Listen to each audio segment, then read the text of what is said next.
apat na kandila. At ang kandila pong ito ay sumisimbolo ng liwanag ng pag-ibig. Mga kapatid, pinapaalalahanan po tayo ng mga pagbasa ngayong ika-4 na linggo, lalo na ang Ebanghelyo na kung saan narinig na po natin ito nung mga nakalipas na araw ng ating pagmimisa de Aguinaldo. At ano po yung tinuturo sa atin? Itinuturo po sa atin ng ating Panginoon sa pamamagitan ng mga pagbasa ngayong ika-4 na linggo ng panahon ng Adbyento ang pagkakaroon ng tapat at tunay na pag-ibig.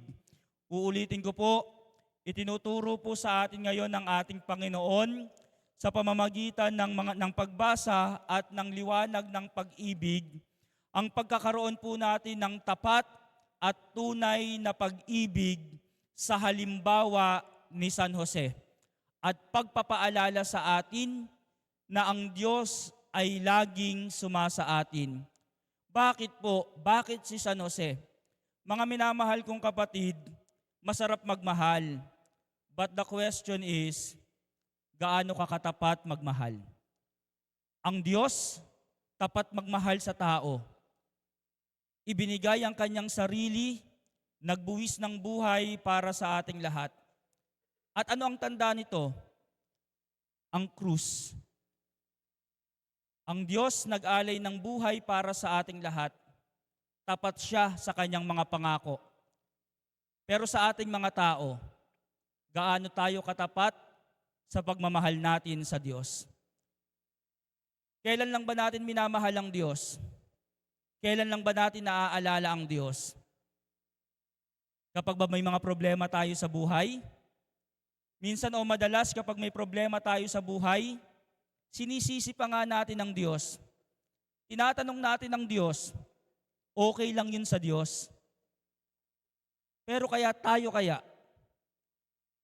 paano natin isinasabuhay ang pagmamahal natin sa Diyos? Alam po ninyo, ang pagsasabuhay ng pagmamahal ng tao sa Diyos, hindi lamang po nakikita sa pagsisimba, hindi lamang po nakikita sa pagdarasal. Ang pagpapahayag ng taong tunay na nagmamahal sa Diyos ay kung paano mo isinasabuhay ang iyong pananampalataya sa pamamagitan ng pagtrato mo sa kapwa at sa kalikasan. Lagi ko nga po itong sinasabi, ang tunay na nagmamahal kay Kristo ay marunong magmahal sa kapwa at sa kalikasan. Kasi yung iba, makikita mo sa simbahan, lumuluhod, nagdarasal ng rosaryo, pero paglabas, iba na yung ugali. Actions speak louder than words. Amen? At bakit po si San Jose ang isa sa mga huwaran or good example to express our love? Bakit si San Jose ang mabuting halimbawa? Alam po ninyo, si San Jose ay totoo at tunay na nagmamahal sa Diyos at sa kanyang kapwa. Sa kabila ng masasakit na naranasan ni San Jose, nanatili siyang tapat, nanatili siyang matuwid, nanatili siyang masunurin sa kalooban ng Diyos, sa kabila ng masasakit na naranasan niya sa kanyang buhay. Alam po ninyo, kung sa tipikal na lalaki, kung si San Jose, pagkagising niya, nalaman niyang buntis si Maria na mahal niya, pinakamamahal niya, pakakasalan na nga niya. Kung tipikal na lalaki lang si San Jose, baka sinaktan niya si Maria. Baka hinayaan niyang hulihin si Maria at patayin sa plaza. Kung sa panahon po natin ngayon, iniwan niya na ito. Alam po ninyo, minsan o madalas, hindi natin maintindihan ang plano ng Diyos. Si San Jose, naging tapat sa kanyang pangako na mamahalin niya si Maria sa kabila ng lahat. At napakaganda nito na nagpakita sa kanyang panaginip ang anghel ng Panginoon. Hindi niya po maintindihan, pero hindi siya nagtanong. Hindi niya pinagdudahan ang plano ng Diyos. Anong ginawa ni San Jose? Kahit kumikirot ang puso niya, sinunod niya ang plano ng Diyos. Pinakasalan niya si Maria at tumayong tatay kay Jesus at mabuting asawa ni Maria. Lagi ko po itong sinasabi, madali pong maging tatay, tama? Madali lang naman po talagang maging ama, tama?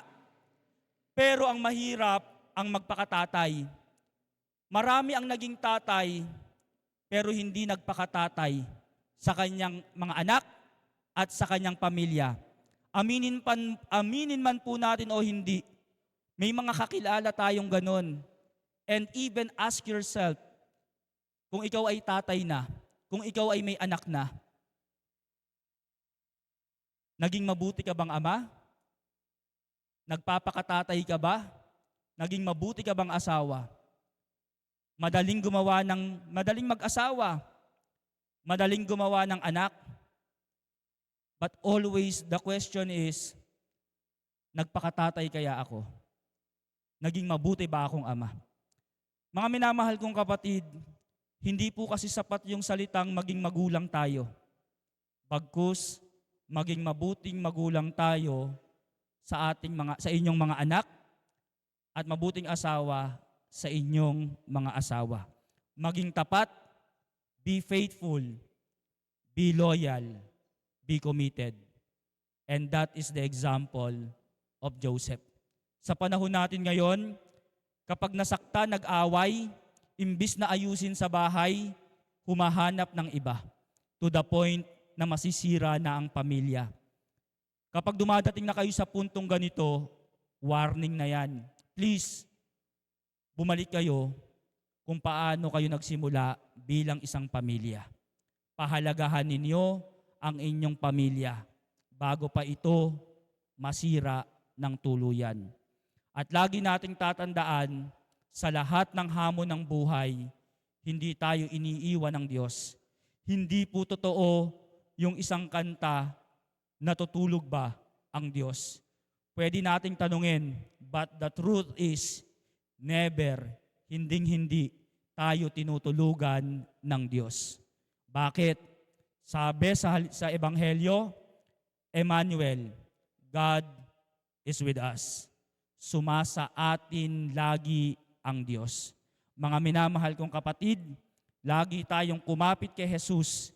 Piliin si Jesus, laging si Jesus, at dapat si Jesus. Amen. Magsitayo po ang lahat.